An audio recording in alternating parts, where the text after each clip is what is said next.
त्रिजटा रावण की नगरी में एक ऐसी राक्षसी थी जिसका जन्म तो राक्षस कुल में हुआ, लेकिन उसका हृदय देवियों के समान पवित्र था। वो रावण को दुष्ट और पापी समझती थी और भगवान विष्णु में विश्वास रखती थी। रावण के द्वारा माता सीता का अपहरण किए जाने के पश्चात उन्हें अशोक वाटिका में रखा गया था, जहाँ त्रिजटा को ही उनकी सुरक्षा का उत्तरदायित्व सौंपा गया। उस समय उसने अपनी बुद्धिमता के साथ माता सीता को संभाला था। आज हम उसी माता त्रिजटा के बारे में बात करने जा रहे हैं। त्रिजटा के जन्म के बारे में वाल्मीकि रामायण और तुलसीदास की रामचरितमानस में तो नहीं बताया गया, लेकिन कुछ अन्य भाषाओं में त्रिजटा के बारे में भिन्न भिन्न विवरण सुनने को मिलते हैं। सबसे प्रमुख मान्यता के अनुसार त्रिजटा को रावण के छोटे भाई विभीषण व उनकी पत्नी सरमा की पुत्री बताया गया है। कुछ अन्य रामायण में त्रिजटा को रावण और विभीषण की बहन के रूप में दर्शाया गया है। किसी भी बात को प्रमाणिक तौर पर नहीं कहा जा सकता, मगर ये निश्चित है कि उसका जन्म एक राक्षस कुल में हुआ। फिर भी उसके अंदर राक्षसी प्रवृत्ति के गुण नहीं थे। वो हमेशा माता सीता की सच्ची मित्र के रूप में जानी जाती है। जब रावण छल के द्वारा माता सीता को पंचवटी से अपने पुष्पक विमान में उठाकर ले आया, तो उसने माता सीता को अशोक वाटिका में रखा। रावण के द्वारा माता त्रिजटा को ही सीता की सुरक्षा सौंपी गई और सभी राक्षसियों का प्रमुख बनाया गया। रामायण में त्रिजटा की भूमिका भी यहीं से शुरू हुई, जिसमें उन्होंने स्वयं के चरित्र को ऐसा दिखाया जिससे वो आम जनों के दिल में हमेशा के लिए बस गई। जब माता सीता रावण के द्वारा अपहरण कर लंका में लाई गईं, तब वो अत्यंत विलाप कर रही थीं।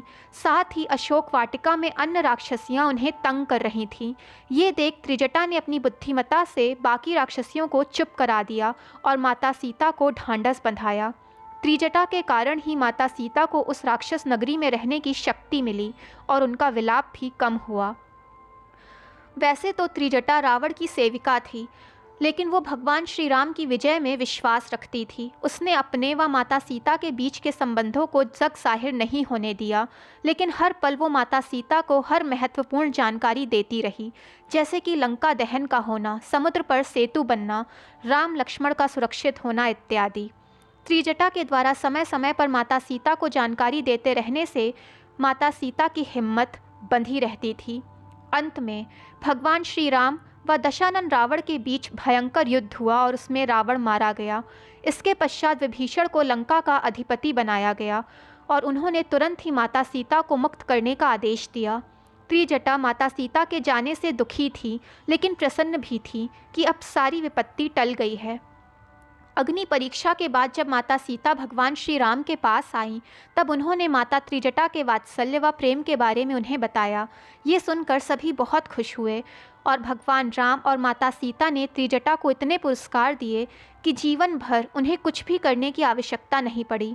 साथ ही त्रिजटा को लंका में भी विभीषण के द्वारा अहम उत्तरदायित्व व उचित सम्मान दिया गया। कुछ मान्यताओं के अनुसार त्रिजटा भगवान राम और माता सीता के साथ पुष्पक विमान में बैठकर अयोध्या भी आई थी और कुछ दिनों तक उनके साथ रही थी। रामायण में लंका विजय के बाद ये बताया गया है कि विभीषण ने भगवान हनुमान से अनुरोध किया था कि वो उनकी बेटी त्रिजटा से विवाह कर लें। इसके बाद हनुमान ने त्रिजटा से विवाह किया, जिन्हें उनसे एक पुत्र तेगन नग्गा प्राप्त हुआ। कुछ समय तक वहाँ रहने के पश्चात हनुमान वहाँ से चले गए। दोस्तों, कहानी पसंद आई हो तो चैनल को लाइक, सब्सक्राइब एंड शेयर करें ताकि चैनल की नोटिफिकेशंस आपको मिलती रहें।